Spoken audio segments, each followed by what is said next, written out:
adeerkay waa la dilay awowgayna waa la dilay inta shacab baa dilay xoolo malihi anu malihi sideed wiil baan haboodo hadeerku ku jira mid waa kan ciidanku la socda mid waa ciidanka lu jira mid waa ka halka fadhiya intaas waxa ii jira marka oo ii dheeraaday maanta xad ba ii soo galay xoolan xad ku aadaan waay xadkaas inaan ku aadaan raba xadoon baan inaan dilaan raba inuu dilaan raba xadoon baan labadii bilood ee la soo dhaafay waxa xoogistay isla markaasna inta badan gobolada dalka ka bilowday kacdoonka shacab ee dadku ku doonayaan in ay meel ugu soo wada jeestaan dagaalka ka dhanka argagixisada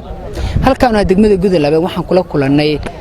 Xuseen Cawer oo oday ah isla markaasna qorigiisa wata wuxuu ka mid yahay ciidan halkan ku diyaarsan oo diyaar u ah inay ka qayb qaataan dagaalka cadowga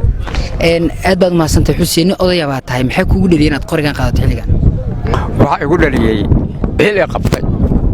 cadowgaas aniga aabahay waa balad dilay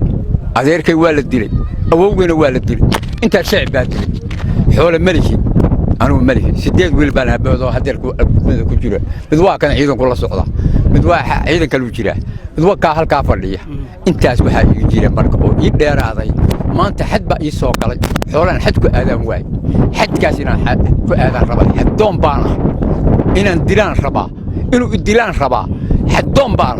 in adiga dadka da'da kale in qoriga qaataan wax dhifineed waa wax maaragtay waa ninkii ila miday waa wada sitaa maanta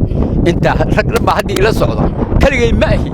odayaal ila miday 81 sano jira intaas aan jiraan maanta xadoon oo shabaabkaas jaahileenta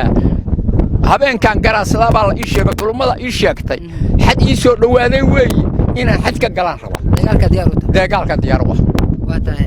dadka kale ee deegaanka iyo dhamaan ummadda Soomaaliyeed maxaad ku bogaadinaysaa waxaan ku goobaabinaya maanta